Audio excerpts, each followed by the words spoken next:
Hey everyone, I'm Melissa Kathryn, your host of the Healthy, Hot, and Happy event.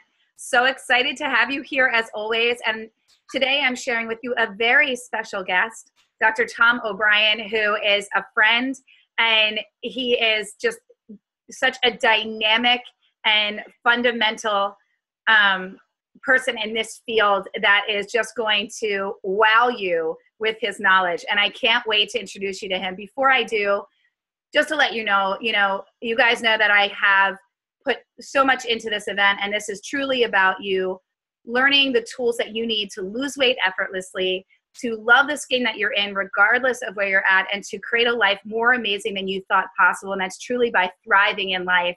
And that starts with your health. And that starts with you taking care of you and your body. And you're here today, so I want to honor you for that. So let's just dive right in. Dr. Tom O'Brien is an internationally recognized speaker and workshop leader specializing in the complications of non-celiac gluten sensitivity, celiac disease, and autoimmune disease as they occur inside and outside of the intestines. He is the founder of thedoctor.com. Definitely check it out. He is the visionary behind the paradigm-shifting The Gluten Summit, a grain of truth, bringing together 29 of the world's experts on the gluten connection to diseases, disorders, and a wide range of symptoms and ages. So you can check out more about that at theglutensummit.com. So Tom, I'm so excited to have you. Thank you. Thank you so much, Melissa. Yes, and everybody is going to get a taste of why I'm somewhat obsessed with you. So I would love if you could, if we're just going to start off simple, and I kind of want to do like a gluten for dummies, right? I think there's so much mixed information out there, and even understanding what is the primary difference between wheat and gluten. So can we start there? You bet. You bet. So the first premise is if you want a life that really rocks, however you determine a rockin' life, whatever that means, you certainly want a body that works for you. Yeah. And if you want a body that you don't have to put attention on to keep it going because it's just running well for you, then you might want to pay attention to the type of fuel you put in your body, right? You put cheap gas in the car runs poorly, right? So the type of fuel you put in your body is important. It's really important. And the most common food that people are sensitive to is wheat. And we're going to talk about why that is. So the first thing, gluten. Gluten is not bad for you. Bad gluten is bad for you. And that's an important consideration. There's gluten. Gluten is the name of a family of proteins that are in wheat and rye and barley and corn and rice and quinoa and amaranth. There's lots of foods that have gluten in them. Unfortunately, we got kind of caught in this corner of saying gluten's bad. It's kind of like if you take a sheet of paper and you say, here, would you, you hand it to someone and say, would you please Xerox this? Well, that's the name of a company, Xerox, but it's been used so often that we now understand it also means make a copy of this thing, right? Here, Xerox this, please. So that's what happened with gluten. It's not bad for you. Bad gluten is bad for you. And the bad gluten is in wheat, rye, and barley. And how bad is it? Harvard published a study this year. Alessio Fasano, who is the chair of pediatric gastroenterology at Harvard, what that means is that he's responsible to teach all of the doctors at Harvard who are studying to be specialists for children's guts. That's pediatric gastroenterology. He teaches them all. And they just published a paper this year, brand new paper. They looked at 4 groups. They looked at a group with celiac disease, active celiac disease. That's when a gluten sensitivity affects your gut. Yep. They looked at people who have celiac disease in remission, meaning they went on a gluten-free diet and so they don't have any problems anymore. They looked at people that had problems with gluten but didn't have celiac disease. That's called non-celiac gluten sensitivity.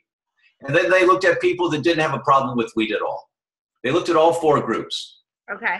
And they exposed them to gluten. What did they find? Everyone gets intestinal permeability when you're exposed to gluten. That means the leaky gut. The slang term is the leaky gut. Now, the fastest growing cells in the body are the inside lining of your intestines. Every 3 to 7 days, you have a whole new lining to your intestines. It's like the skin of a snake. You just kind of shed the skin to the snake. So the cells are growing really fast on the inside of the intestines. So you eat toast for breakfast. It tears the lining of the intestines, but it heals. Fastest growing cells in the body. You have a sandwich for lunch. You tear the lining of the intestines, but it heals. So you feel fine when you eat wheat. Okay. You have pasta for dinner. It tears the lining of the intestines, but it heals. Everyone tears the lining of their intestines every time they're exposed to wheat. This is a science that's just coming out now. It's wonderful to have the science. Well, how come you don't feel sick? Because it heals. But somewhere down the road, the straw that broke the camel's back. So that may be when you're 2 years old, 20 years old, 62 years old. Somewhere you're going to cross that line, that imaginary line, where your body doesn't heal any well. Now you get what's called pathogenic intestinal permeability, or the leaky gut. Okay. And now when you get the leaky gut, so I want to give this big picture overview to your listeners. Yes, I'd love that. So Mrs. Patient, and it looks like I'm dark on your screen. Am I dark on your screen? How's that? It's like, oh, there we go. So handsome. Yeah, okay. Very good. All right. So, Mrs. Patient, the inside of lining, your intestines are a tube.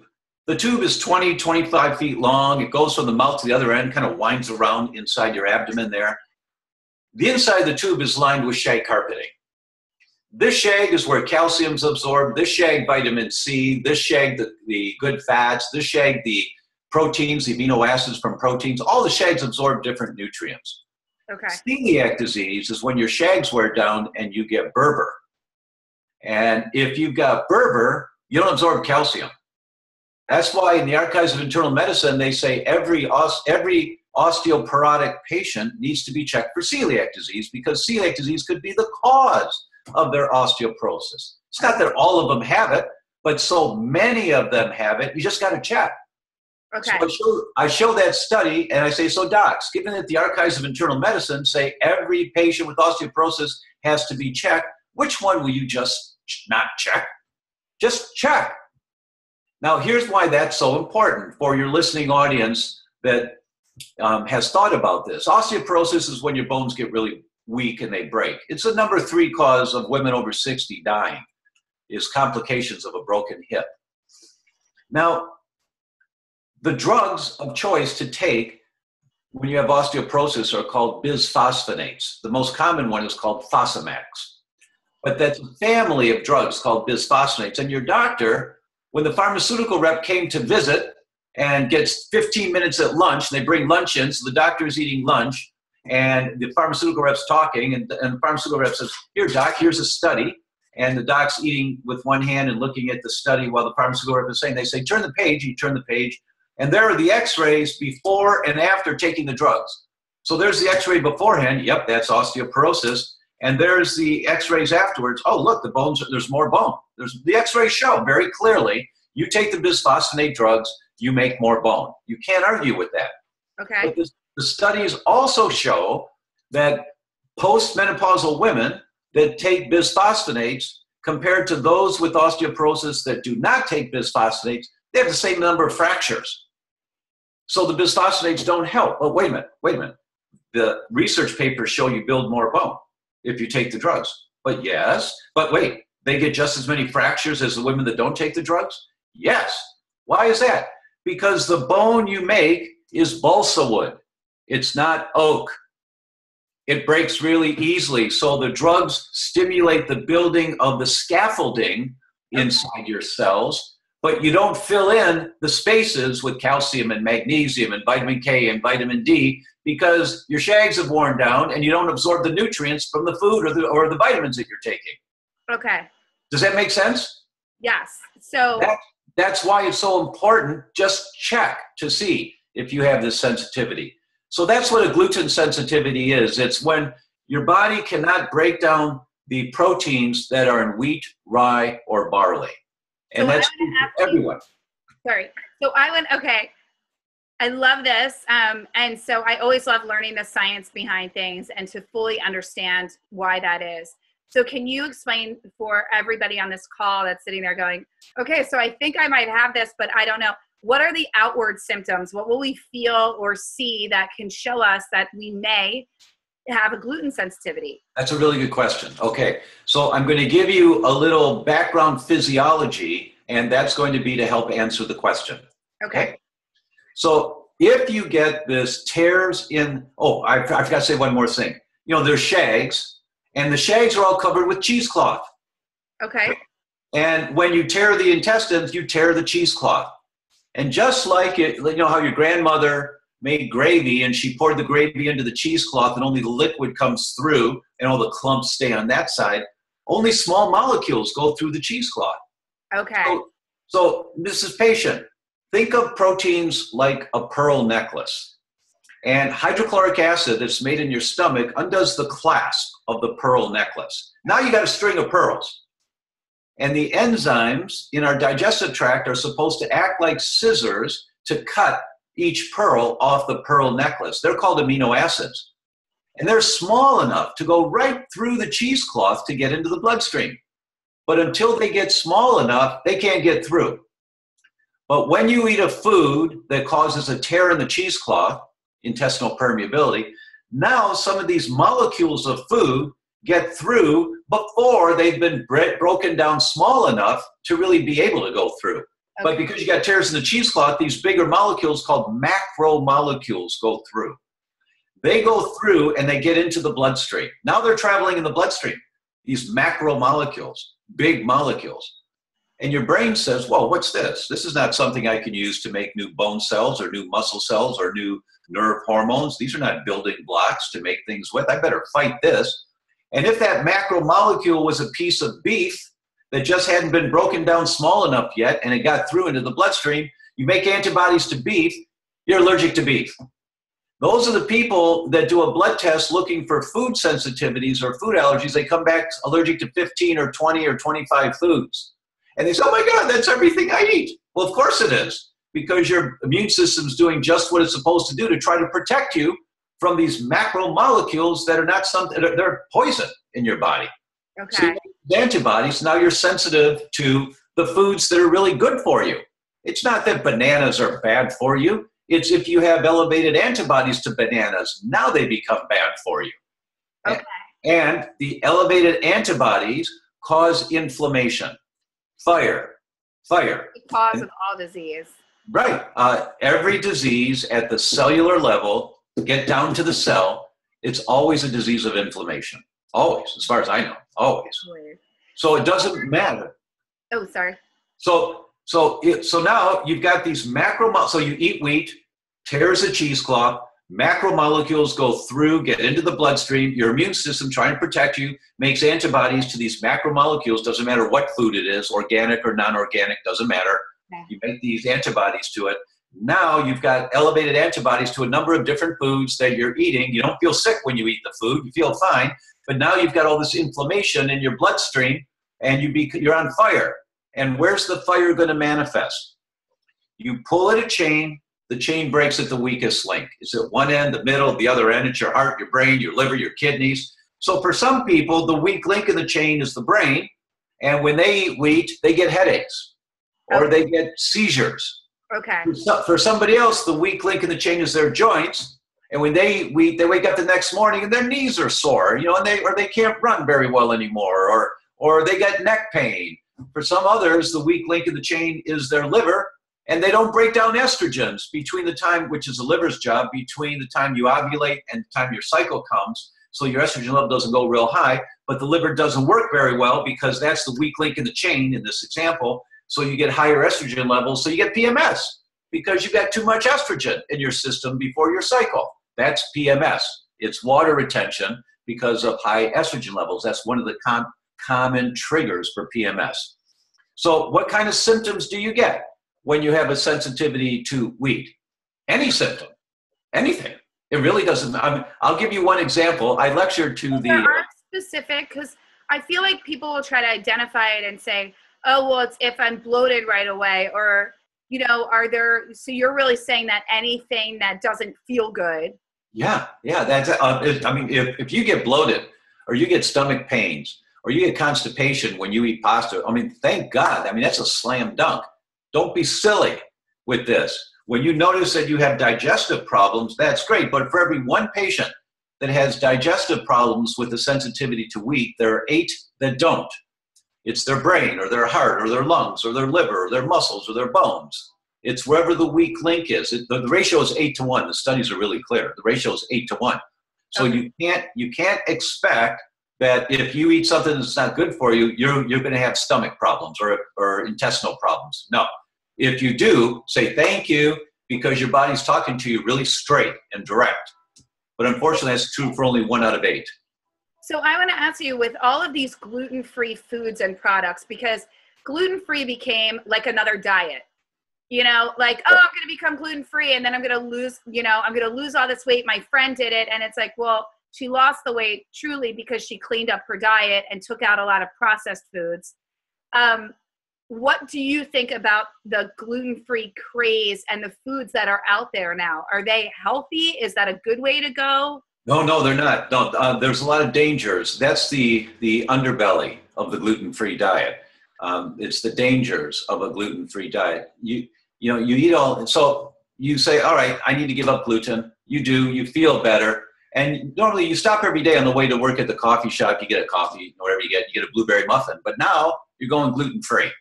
And you say, all right, and so you get your coffee, but you don't get the muffin.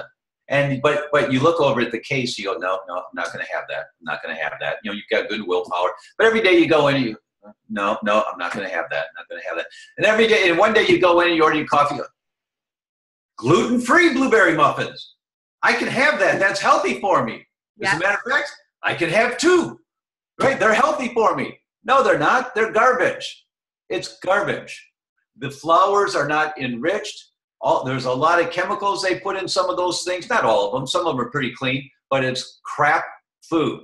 You know, my friend Mark Hyman said it really well the other day. We were together, and he said, he said, you know, there's no such thing as junk food. There's junk, and then there's food. That's beautifully said. I'm stealing that. That's true. Yeah, that's true. It's a really good one. It's a really good one. So one of the dangers of a gluten-free lifestyle is that you think these gluten-free products are healthy for you. They are not. And when you go gluten-free, another danger when you go gluten-free is that you change the microbiota in your gut, and for the worse. And you have to learn about this. You have to learn how to do it right so that you have a healthier microbiota. So there are a number of dangers to it, but the gluten-free lifestyle is, and I like Sean Croxton's term for this, he calls it JERF. Just eat real food. I love that. Just eat real food. Gluten-free blueberry muffins are not real food. Now listen, every once in a while, who cares? You know, I'll do a gluten-free blueberry muffin maybe once every 2-3 weeks. Who cares? It's fine. It's fine. But you can't have it as a staple in your diet thinking that it's healthy for you. It's just not as dangerous for you as the blueberry muffins you were eating before, which were not healthy for you either, right? Yeah. We've got this twisted logic. Oh, it's healthy for me. I can eat, and that's that. Those are the people that gain weight on a gluten-free diet because they eat more crap. I cut you off. That's what breaks my heart, because there is so much misinformation out there, which is why I have this event, which is why I'm putting this on for people. And it's that misinformation where it's not from a lack of desire to be healthy. Right. I really believe that, you know, so many people, they want to be healthy. They want to teach their kids the right way. They want to learn the right way, but they're going into, I can't tell you the number of times I go to Whole Foods and I'll hear people in line. They're like, oh, well, I got these gluten-free chips, but these are gluten-free, almost like it's calorie-free, like it's like eating a stalk of celery. And I'm thinking this is exactly where the disconnect comes in. And because they're buying it at Whole Foods and because it has all of the marketing around it, we're still doing the same damage. And I actually wonder if not worse. Well, you're absolutely right, Melissa, and that's a really important point to bring up, is that there is now blood tests that look at sensitivities to the foods that are used instead of gluten-containing foods, like amaranth and quinoa and tapioca, which is a filler product used in most of, about 28 to 30% of people that are tested, in my experience, for a tapioca sensitivity have elevated antibodies to tapioca. Wow. So you're still tearing the cheesecloth when you eat a gluten-free food that's got tapioca if you have elevated antibodies to tapioca. You just have to check for these things, you know. But listen, unfortunately, your generation and the generation that came after you hasn't been taught how to cook. Most people don't, unfortunately, most people don't know how to cook. And here's the result of that. Here's the result.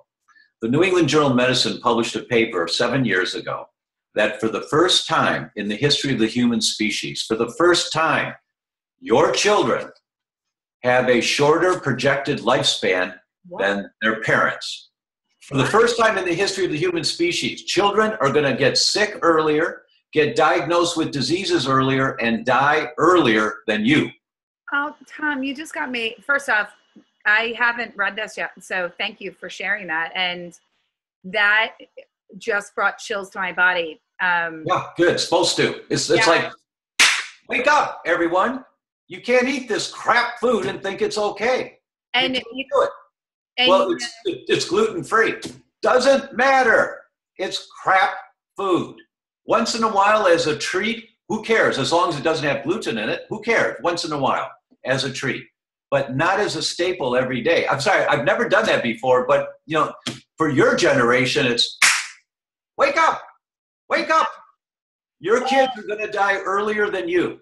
That's what the scientists are telling us now. They're going to get sick earlier. They'll get diagnosed with diseases early. You know, when I came out in practice in 1980, that's when I came out in practice. We used to call it adult onset type 2 diabetes. There's the autoimmune type 1 diabetes and the adult onset type 2 diabetes. We don't call it adult onset anymore. No one does, because children have it. I know. And the incidence is going up, with kids having it more and more and more. And of course, now it's, 30% of our children are now obese. Honestly, I mean, that's a huge plate, you know, behind my mission for all the work that I do. Yeah. And that's a big thing with this event. And it's about passing that on and changing that for the future. And it's a journey. It's a journey. What you have to do to learn this stuff is take one point at a time that makes sense to you. So I thank you for saying that, because that's going to bring me to the next thing that I wanted to ask you. What do you do, Tom? So, you know, you speak around the world, you know, you are world renowned. It's incredible. And you impact so many people's lives in a positive way. The thing that I see that's most helpful and that what I hope I'm providing in this event are actionable, simplified tips that people can do. And one thing that I see is they hear you and they're going, yes, I don't want that for me. I don't want that for my children. But they're also beating themselves up because they see that they are still eating in a way that's hurting them, and they're doing it repeatedly. So how do we make that shift, and what is the best way to get to this gluten-free lifestyle? Because you really believe that would you say that it's better to go gluten-free regardless? Yes, absolutely, absolutely. But still, there's more to it. And I'm smiling because I just thought of the answer to give you. My daughter explained this to me. Seek up. Dave Matthews talks about seek up. And that's be your... That's my generation. Is That's right. That's right. I try to be cool. I do. But, you know, Dad, just pretty cool. Give it up. You are not cool, Dad. Give it up. But seek up. What does that mean? Keep being your best self. What does that mean? This is a journey. This is a journey. You aren't going to get a handout that's going to give you exactly what's going to work best for your body.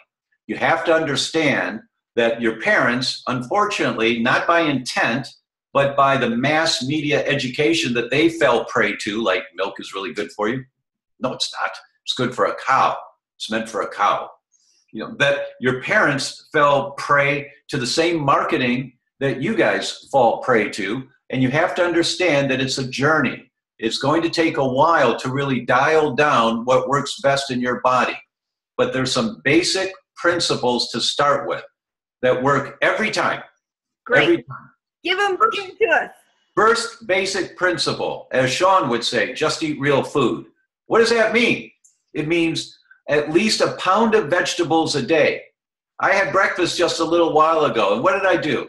I sliced an onion, I cut up a couple of things of garlic, half a red pepper, a little carrot, a couple of stalks of broccoli left over from last night. I sauteed it in some olive oil, whipped up a couple of eggs on the side, threw them in there, cooked it all together. That was my breakfast. You got to have vegetables. That's the primary ingredient, the top ingredient in all on your plate, in every plate of food, every meal. And you're not used to that. You're not used to vegetables at breakfast. Get used to it. It'll just take a while, but you will. And the goal is a pound of vegetables a day for an adult, a pound a day, 5 different colors. So don't eat a bag of carrots. Eat some carrots, but then some broccoli and some purple cabbage and some tomatoes and some arugula. That a pound a day. It's a lot of vegetables. Yeah. Why? Because the good guys in your gut, the microbiome, and I hope we get to talk about that, they feed on the vegetable fiber in the vegetables you eat. The fastest growing cells in your body, I've already said, the inside lining of your intestines. The fuel for those new cells that grow, the fuel is called butyric acid or butyrate. It's in the family of what are called short-chain fatty acids. A lot of Scrabble words, but it's butyrate. That's the important one, is butyrate.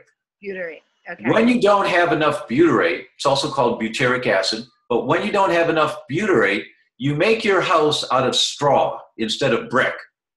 Okay. That's why if you look online and you type in butyrate, low butyrate and colon cancer, here are all the studies. And there are many, many studies on the vulnerability if you don't have enough butyrate in your system, that the new cells that'll grow are abnormal cells. Okay. Lots of science on that. It's okay. How do you get butyrate? It's the action of the good bacteria in your gut on vegetable fiber. And it converts the vegetable fiber to butyric acid or butyrate. So you've got to have lots of different vegetables every day. Don't make pasta, gluten-free or whatever, and breads. I travel a lot, and it's really sad. I look at the airport, all the restaurants in the airport, and I look at that case, and everything in there has wheat. Yeah. Everything. We're a society that's dependent on it. And it's challenging at times to find a rice dish. Wheat products are infused with tons of sugar. Oh, sure. It's, what is it? A teaspoon for every, oh man, okay. I should have had that down before our call. It was about a teaspoon in a slice of bread. It was outstanding. There's something called the glycemic index. Yep. The glycemic index is your body's interpretation of the food you're eating, how much sugar is in that food. And thus your body makes more insulin because of the amount of sugar it sees coming in the food. The glycemic index of a Snickers bar is 42. And you always want to be below 60 on the glycemic index. Now, 42 is not bad. There's other reasons why a Snickers bar is not good for you, but that's 42. The glycemic index of a slice of whole wheat bread is 71. Thank you. You get more of a sugar response from a slice of whole wheat bread than you do from a Snickers bar. That doesn't mean Snickers bars are good for you. They're crap for many reasons. But in terms of your body's read of how much sugar is coming in, so how much insulin you have to make, the slice of whole wheat bread is much worse. Now, what's the importance of that? You gain weight when your body makes more insulin. You pack on the spare tire around your midsection. How many women today, your friends, carry a spare tire? And we think it's normal. It's not normal. It's common, but not normal. And if you differentiate those two words, common means it's going to cause problems for some people. And actually, the spare tire causes problems for everyone because that spare tire makes 17 different hormones. That kind of fat on the spare tire makes 17 different hormones. 15 of them are inflammatory. They make more gasoline on the fire.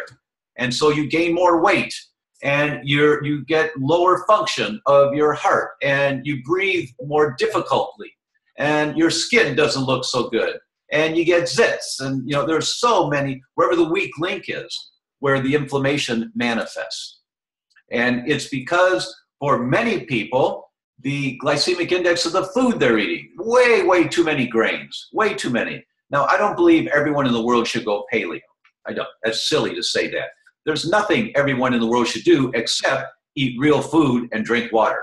Everyone needs to do that. But aside from that, there's no diet that's right for everyone. But there are some general principles. And the first one is stop throwing gasoline on the fire. Yeah. And the study from Harvard that just came out this year, everyone throws gasoline on the fire, tears the cheesecloth when they're exposed to wheat. Everyone. Okay. So in saying that, for people that are getting started with this, so you said have a ton of vegetables, a pound. Yeah. Eat real food. I'll tell you, okay, there's a study that came out. This is very cute. It came out in 2004 in the British Medical Journal called the Poly Pill. Reduce cardiovascular disease by greater than 80%. Okay. And these researchers looked at many studies. They did a meta-analysis. They look at many, many studies, and they come up with some conclusions based on what all these other researchers have done. And what did they say? They said if you could take a pill that had cholesterol lowering, a statin, 3 blood pressure medications, right, beta blocker, a baby aspirin, and some folic acid, if you could take a pill, like a horse pill, that had all 6 of those things in it, you'd reduce your risk of cardiovascular disease by over 80%. And you can't argue with the logic they use. And that's when in the newspapers all over the country, the front page of newspapers, everyone should be on a statin. You know, the pharmaceutical industry really paid a lot of money to get the newspaper reporters to write up about this study that had just come out to reduce the risk of the #1 cause of death, right?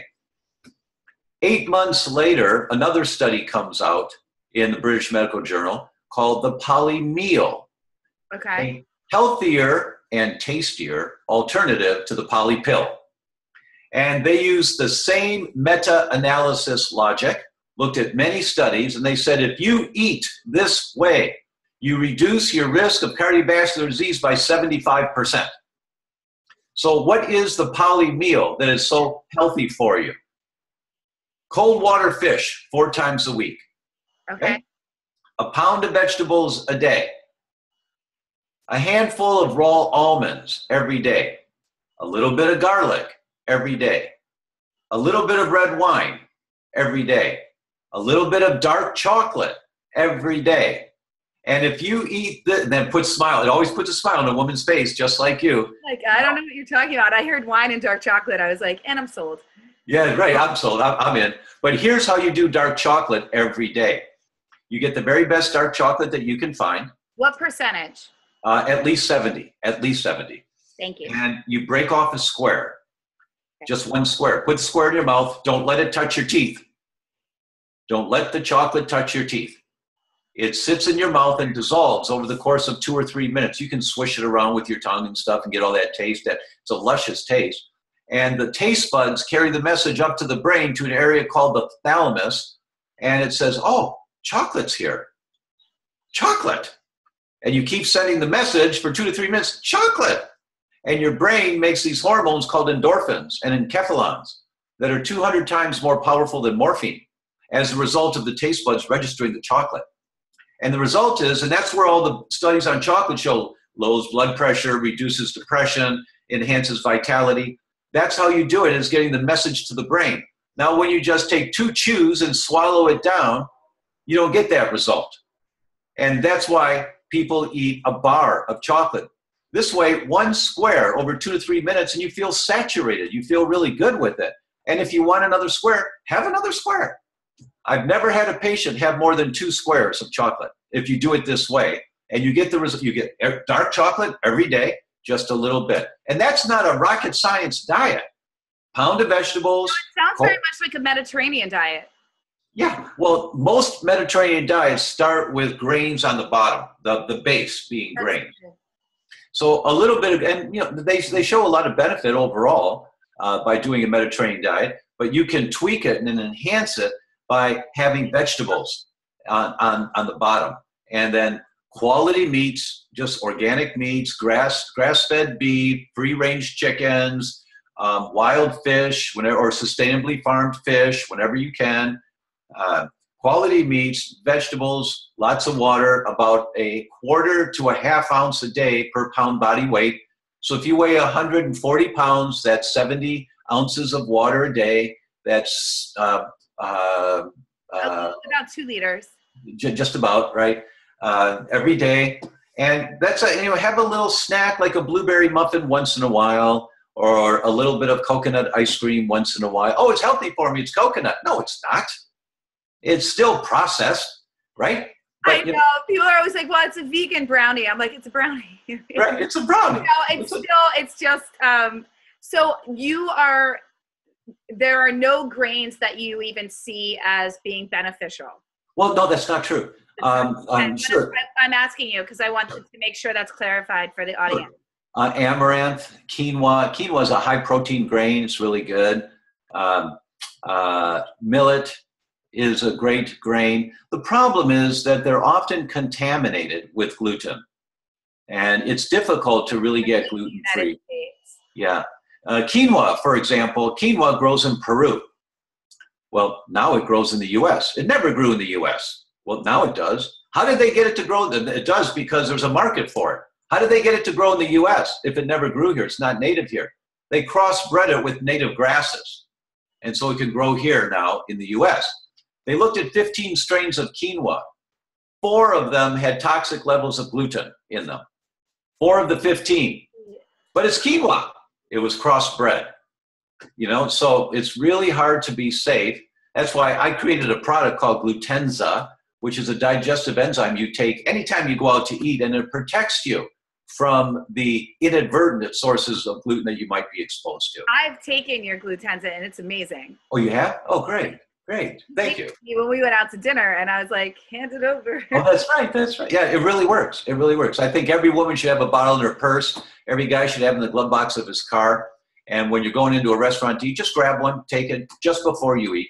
It's just going to help protect you against those hidden sources of gluten. Like in 3 of the last 7 Japanese restaurants I've gone to, I've asked the waitress, please ask the chef if he puts any flour in his rice. And they say, oh, no, we don't do that. I say, I understand, but please ask the chef. I have a sensitivity to gluten. And the waiter or waitress looks at me. I've got to look him in the eye and say, no, please ask the chef. I have to look him in the eye and be direct, and they think I'm annoying, sometimes. Yeah. And they walk away, and then they come back and say, oh, I'm sorry, I didn't know. The chef said he puts a scoop of flour in the sushi rice. So even when you think you're safe, you're not safe. Hands down.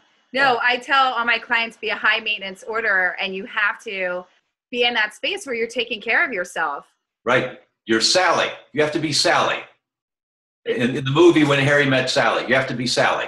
It's one of my favorite movies of all time. And yes, and that's exactly what you have to do, because I was in a similar situation where I said, oh, I'll just have a side of the vegetables, and can you not put anything? Well, they're pre-prepared. And I said, well, I'm vegetarian. I'm not, but I said that. And she said, oh, you're not going to want those because we cook them in pork belly fat. And I was sitting there and I'm like, see, unfortunately, so many people don't know to ask, and they're wondering why they're eating vegetables and gaining weight. Right. You have to ask. I mean, the best is to eat at home and, learn how to cook at home. You know what? Whole Foods has cooking classes. There's so many cooking classes you can go to now. You can hire a nutritionist or a health coach or a dietitian for a session or two to just show me how to make 2 things. And, like once a month, I want to have a session with you. You show me how to make 2 things. That's it. Just 2 things. And give me the basics to how to think about this. Because a lot of people of your generation, you weren't taught how to cook. You guys just don't know. And just recognize you don't know and then learn. But be patient with yourself. Well, I want it now. Well, take your time. Say is it comes down to, and you hear this, I'm sure, all the time, is, I don't have enough time. How do we make time? And it's a choice. And you're even saying with, choosing foods that aren't harming you, that aren't putting you in pain. I've got a very good friend, and she just showed me, she has 2 new books coming out. Her website is totallifestyle.com. Her name's Lisa Stimmer. And she is the 30-minute gourmet natural food chef. 30 minutes, you produce a meal that your boyfriend or husband goes, WTF, wow. This is really good. Yeah. This is really, I try. But No, it's that's like, great. this is really good. Wow. 30 minutes from the time you open the refrigerator for the first time until you put the plate down. She's got it down. And it takes you practice. You're going to blow it a couple of times, but you practice. And then you'll get it down. And you will impress your friends. And you guys will be eating really good, high-quality, healthy foods. Yes. And in fact, Leanne Ely is an expert on this. So you guys, if you are looking for an additional resource and a free resource, she gave a beautiful bonus where you can get a whole week supply of endless recipes, gluten-free. You pick your poison and it's there for you. So that's there. Now, Tom, getting back to you, I have a question. You were just in Fort Lauderdale. You've been speaking all over the map. I want to know, you're a wealth of knowledge. I mean, you have more knowledge. I just want to pick your brain. What is the hot topic in gluten right now? What's at the forefront? What are you talking about? Enlighten everybody here and myself included. In this last 8 days, I've been in Santa Fe, San Antonio, Austin, Charlotte, Atlanta twice. That's 7 cities in 8 or 9 days. And these are scheduled way in advance, and each one is a little different topic. But this one study that just came out, I gave it to all of them. I just brought it in because it was so great. I was on stage yesterday in Atlanta, 450 doctors. And this is very cool. I said, there's 450 doctors here in the room. If you average 50 patient visits a week, now for some that's a lot, and for some that's not much at all, but if the average is 50 patients a week, and 450 doctors, and you take 4 weeks vacation a year, that means in 1 year, 1,080,000 patients will be seen by you guys in this room. 1,080,000 patients. So I've got to really do my job and get this message across to you, right? So I'm going to give you 2 points. The cutting edge area of research right now that's of real value, bang for your buck to the general public, is all of the discussion about the microbiome, the good bacteria in your gut. I'm going to just give you a couple of points that are just wow points. Yeah. They took a group of mice that were bred to be very timid mice. And then they took a group of mice that were bred to be more outgoing. And they're all timid, or they're all outgoing. Okay. They took the feces out of the timid mice and they put it in the outgoing mice, like an enema. And they took the feces of the outgoing mice and they put it in the timid mice, like an enema. What happened? All the mice switched personalities. The timid ones became outgoing. The outgoing ones became timid. What? That it's the bacteria in your gut that control, let me say that word again, control the production of the hormones in your brain called neurotransmitters. So the way your brain functions is controlled by your gut environment, the microbiota of your gut. That's the big picture. Now let's dial it down. Okay. This just came out 2 weeks ago. Huge. Okay. We know that Parkinson's is because of the deposit of these proteins that are folded in bad ways in a certain area of the brain. Kills off the brain cells, you get Parkinson's. Alzheimer's is the folding of these proteins called beta amyloid plaque in a certain way, deposit in other areas of the brain, you get Alzheimer's. But they're misfolded proteins. They get deposited in areas of the brain, cause inflammation, the weak link of your chain, and it affects that area of the brain, you get Parkinson's, or you get Alzheimer's. They've just discovered in the last 2 years, but now they found the pathway, they discovered that those misfolded proteins are produced by the bacteria in the gut. And they travel up your spine, cell by cell by cell, up the spine, called the vagus nerve, up into the brain. And they have like a magnetism to certain areas of the brain. So the ones called alpha-synuclein go to the area of the brain for Parkinson's, and the ones called beta amyloid plaque go to the areas of the brain for Alzheimer's. But it's the microbiota, the bacteria of the gut. When you've got bad bacteria in your gut, it throws everything out of balance, everything. So if there's only one thing you're going to do, it's going to be for the next year, focus on getting better bacteria in your gut. You don't need to do an enema of somebody else's feces. Now, that's called a fecal transplant, and it works really well for people that have ulcerative colitis or Crohn's disease. It really works. But you don't have to do that. And it's kind of oof, and it's kind of ooh. But what you do every day, you have one forkful of fermented vegetables. One forkful. What's that? Well, that's like sauerkraut or kimchi or miso, or Whole Foods has 10 different kinds of non-pasteurized fermented vegetables. There's a curry flavor, there's a chili flavor, there's a poppy seed flavor, cumin. And that's going to help to provide our bodies with the good gut bacteria. That's right. That starts to supply you with some of the good bacteria, and you're eating more vegetables. That's the food for that bacteria to grow and make more of themselves and the short-chain fatty acids like butyrate. So you just want to feed it every day. And it's going to take 3 months, 6 months, a year. But you change your microbiota. If you do it aggressively, you can you eat one high-fat meal and you change your microbiota in one day to be the type of microbiota that stores fat. The more high-fat meals you eat, that's like a big order of French fries, that's a high-fat meal.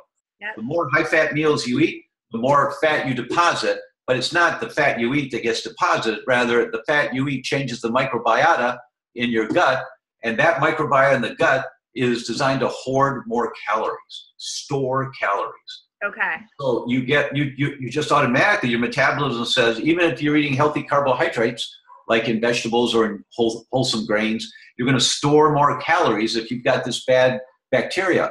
For all of you out there that are trying to lose weight and you're really being clean about it, you can't do it, it's because of the microbiota. For the vast majority of you, you have to change the microbiota. And you have to do that through eating fermented vegetables, having kefir, having some fermented foods. That's why yogurt was supposed to be healthy for you. It's not. Why? Because, if it's a good company and it says there's 100 billion colony-forming units in the thing of yogurt, they put 100 billion colony-forming units in there. But they use pasteurized milk. Bacteria can't live in pasteurized milk. So they put 100 million colony-forming units in there at manufacture. It sits there for a day or two. It gets shipped out to Whole Foods distribution center, and it sits there for a day or two. Then it gets shipped to different stores, and it sits in the refrigerator for a day or two. And then you buy it, you take it home, it's in your refrigerator for a day or two. By the time you get it, there's hardly any bacteria left in it because it can't live and thrive in pasteurized milk. You get raw milk yogurt, that's a whole different story. Now, I'm not advocating that because it's not safe to have raw milk in most places because of the bugs that we have now.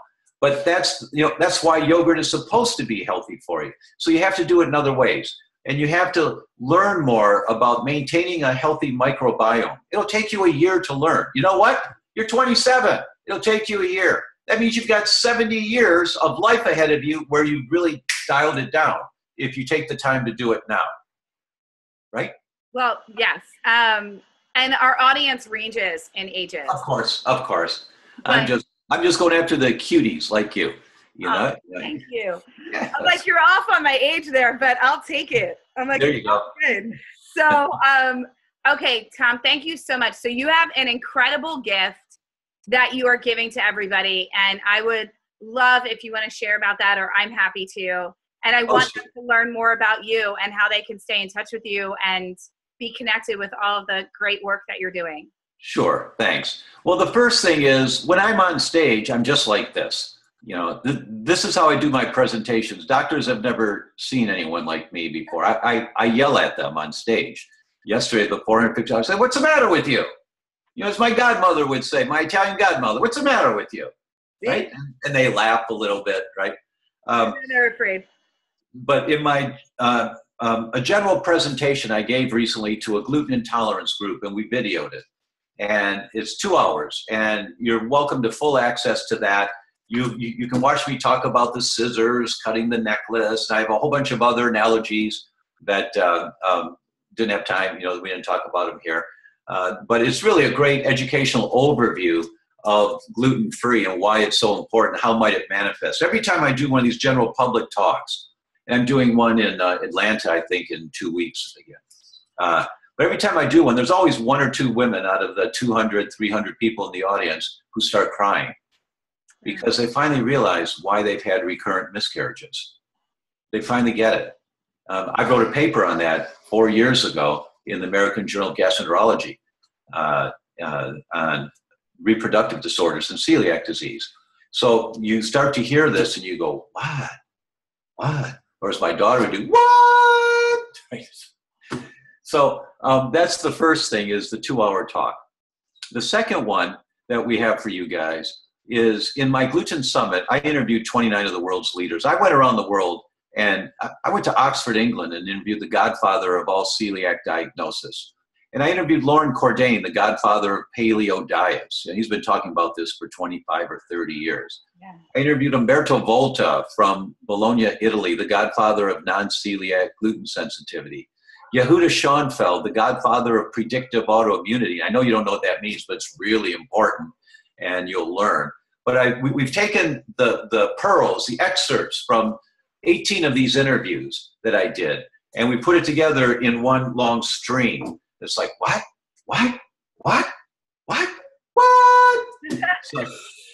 So that's available for you also. And if that's fabulous. Yeah, and so if you click on the button there, that you'll have for them, they'll be able to access all of that. It's all free. It's all free for you guys. Oh my gosh. Well, Tom, thank you so much. You guys, you can tell Dr. Tom O'Brien is just a wealth of knowledge. I can't stress it enough. And the work that you're doing is life-changing to so many, and it's needed. It's needed. And so thank you for being you and for doing all that you do and for sharing your time and your expertise with this event and with our audience today. You guys, thank you for showing up.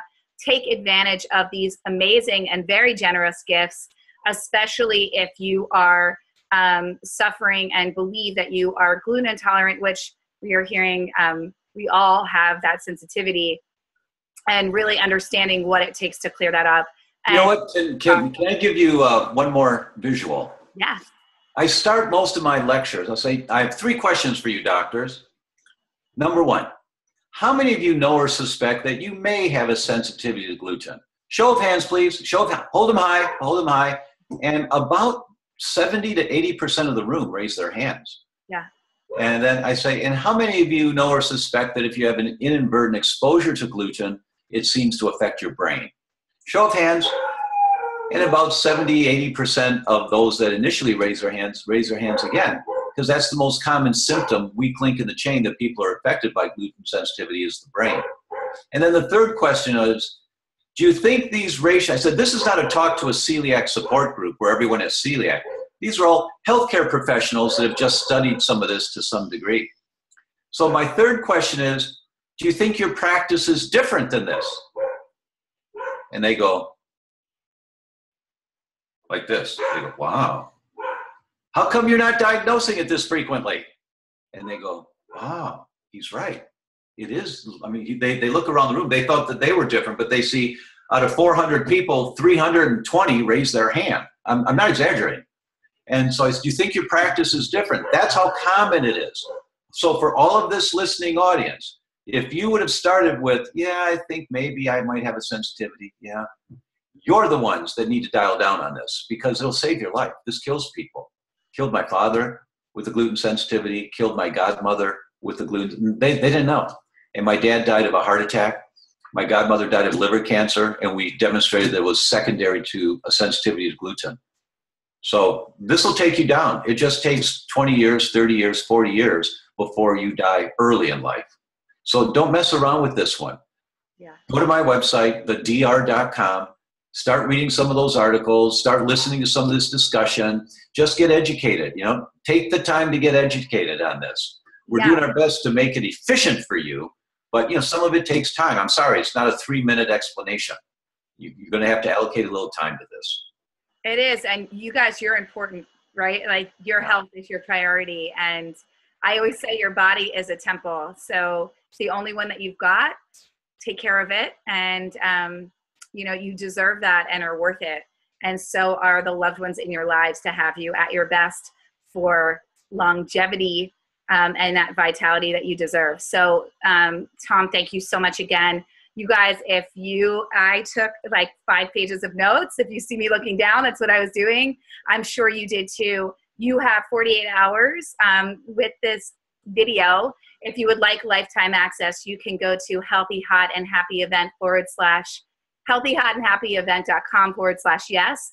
And you can have lifetime access to Dr. Tom O'Brien and all of these incredible experts and all of this knowledge where you are getting mantras daily and action step and really being given the knowledge that you need to feel good and thrive, not only in your body, but in your life.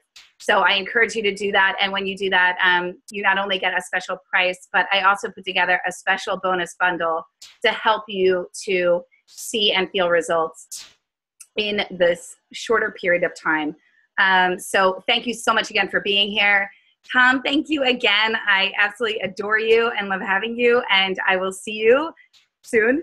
And everybody, I will see you with the next expert. Have a beautiful day. Bye, everyone.